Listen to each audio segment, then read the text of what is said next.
After the sad news of the passing of former Prime Minister Raila Odinga this morning in India while undergoing treatment, Kenyans have taken to the streets to mourn the sudden death.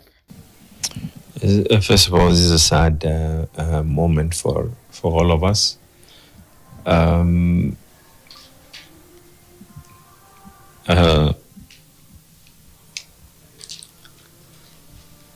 Just yesterday, before I traveled, I had some work, some donors in South Africa. And just before I traveled, I had a word with him. We were just discussing generally about a number of things, and he was in very high spirits, extremely high spirits. Before that, I talked to him, I think it was just after the trip that we had gone to Kasipul and Magarini. And I was actually telling him that he should just let us be the ones to take charge of those by-elections. And he called me yesterday to actually tell me that there's a group of doctors who wish to be able to invest in Mombasa. And I told him I'm traveling to South Africa. I'll be back in 2 days.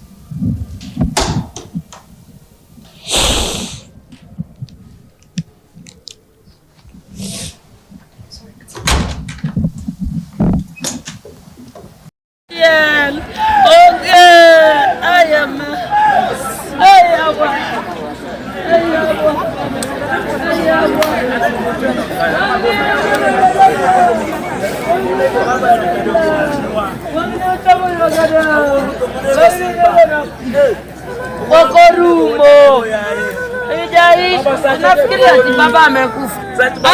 Ati wanafikiria hawa. Ati baba sasa ati amekufa. Bado. Ati akimaliza baba. Ati sasa itu baba sasa atenye podi. Simba wonya leo sasa atenye podi. Simba wonya leo sasa atenye podi. Jogyo wachinwa kuma babo di. Jogyo wachinwa kuma babo di. Sasa baba ne podi. Saya baba yafuenda mbinguni haifika. The spirit of our Father, Baba.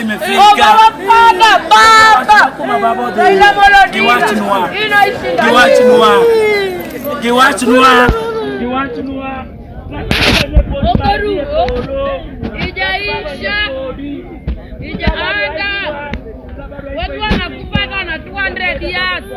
Hata hajafikisha hata alikuwa Gombe. Hii kitu ya kesho. Yaani ugonjwa ilikuwa imetoka pande gani?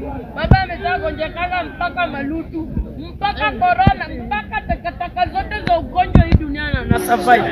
It is not over.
Leaders in Kenya and across the world have sent condolence messages to the family and the entire Kenya nation. These just a few of them, and I'll start with the Indian Prime Minister, and I'll quote, "I'm deeply saddened by the passing of my dear friend and former Prime Minister of Kenya, Mr. Raila Odinga. He was a towering statesman and a cherished friend of India. I had the privilege of knowing him closely since my days as Chief Minister of Gujarat, and our association continued over the years. He had a special affection for India, our culture, values, and ancient wisdom. This was reflected in his efforts to strengthen India-Kenya ties. He particularly admired the Ayurveda and traditional medicine systems of India, having witnessed their positive impact on his daughter's health. I extend my deepest condolences to his family, friends, and to the people of Kenya in this hour of grief." Also, former President Uhuru Kenyatta sent his condolence message, and he said this, and I'll quote, "My heart is heavy and my spirit is burdened with a grief that is both profound and deeply personal. The news of Raila's passing has left a silence that echoes across our nation, a silence where once there was a voice of thunder and conviction. To me, Raila was more than a political colleague. He was a defining part of my own journey in public service and in life. Raila and I were navigators on opposing currents, charting different courses for the nation we both loved. At some point along that journey, we became political opponents, and often the weight of that competition felt immense. Baba, as we fondly referred to him, was a man who made you sharpen your own ideas, compelling you to defend your opposition with rigor and passion. However, in the recent years, a different bond was forged, one of respect, of shared patriotism, and a common desire to see a united Kenya. That journey from fierce political opponents to partners in the pursuit of handshake unity taught me the true measure of the man. I saw firsthand his unwavering passion for this country, his deep-seated belief in justice, and his incredible capacity to think beyond personal ambition for the sake of national peace. He was a formidable opponent, but he was an even more invaluable ally in the cause of reconciliation. I have lost a friend and a brother. I will miss our conversations, sometimes challenging, always insightful, and the fire of belief that never left his eyes. To Mama Ida, the children, and the entire Odinga family, I extend my deepest, most heartfelt condolences. You have shared Baba with Kenya for a lifetime, and we mourn with you. We have lost a father to the nation, a steadfast champion for the people, and a true son of Kenya. His legacy is not just in the political battles he fought, but in peace he helped build. It is etched in the very fabric of our nation. Rest in peace, my brother. Your work here is done, but your echo will never fade. His Excellency Uhuru Muigai Kenyatta, CGH, 4th President of the Republic of Kenya. That is Uhuru's message to the family, and also his message after Raila's passing. Another person who sent his condolence message is the President of Tanzania, Samia Suluhu, na alisema hivi, and I'll quote, "Nimepokea kwa masikitiko makubwa taarifa ya kifo cha Mheshimiwa Raila Amolo Odinga. Tumempoteza kiongozi mahiri, mwanamajumui wa Afrika, mpenda amani na mtafuta suluhu, ambaye ushawishi na upendo wake haukuwa tu ndani ya Kenya, bali Afrika Mashariki na Afrika kwa ujumla. Msiba huu si wa Kenya pekee, bali wetu sote. Kwa niaba ya serikali na wananchi wa Jamhuri ya Muungano wa Tanzania, ninatuma salamu za pole kwa Rais wa Jamhuri ya Kenya, Mheshimiwa Daktari William Samoei Ruto, Mama Aida Odinga, watoto, familia, ndugu, jamaa, marafiki na wananchi wote wa Kenya kwa msiba huu. Tunaungana kuwaombea kwa Mwenyezi Mungu awajalie subra, faraja na imani katika Tunaungana kuwaombea kwa Mwenyezi Mungu ajalie subra, faraja na imani katika kipindi hiki, na ilaze roho ya mpendwa wetu Mheshimiwa Raila Amolo Odinga mahali pema peponi." Also, African Union Chairperson Mohamed Ali Yusuf was not left behind, and this is what he said. On behalf of the African Union, its organs and institutions, the chairperson extends his deepest condolences to the Odinga family, the government and the people of Kenya, and to the entire African family mourning the immense loss. His Excellency Raila Odinga was a towering figure in Kenya's political life and a steadfast champion of democracy, good governance, and people-centered development. His decades-long commitment to justice, pluralism, and democratic reform left an indelible mark not only on Kenya but across the African continent. He inspired generations of leaders, including myself and citizens alike, through his courage, resilience, and unwavering belief in the power of dialogue and democratic institutions. Mr. Odinga's contributions extended far beyond national borders.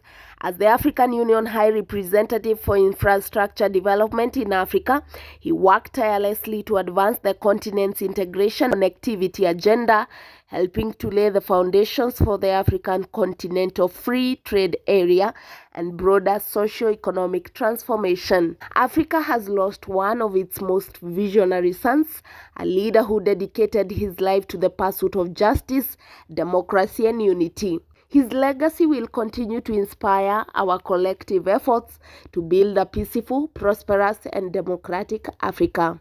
The African Union joins the government and the people of Kenya and the entire continent in celebrating the life, service, and enduring legacy of His Excellency Raila Odinga. May his soul rest in eternal peace. I am shocked to learn of the demise of former Prime Minister Right Honorable Raila Odinga, a patriot, a Pan-Africanist, a Democrat, and a leader who made significant contributions to democracy in Kenya and in Africa. Kenya has lost one of its most formidable leaders who shaped the trajectory of our beloved country. Africa has lost a leading voice in pushing for peace, security, and development. The world has lost a great leader. During these difficult times, I pass my deepest condolences to Mama Ida Odinga and the entire Odinga family, and to the people of Kibra constituency, who he represented for many years, to the people of Siaya County, where he hails from, and to all of us Kenyans. May the Lord comfort us all as we deal with this enormous blow. Those were some of the messages from leaders in Kenya and also across the world who sent condolence messages to their family. From Hotex KE, may his soul rest in eternal peace. Reporting for Hotex KE, I'm Magindumia.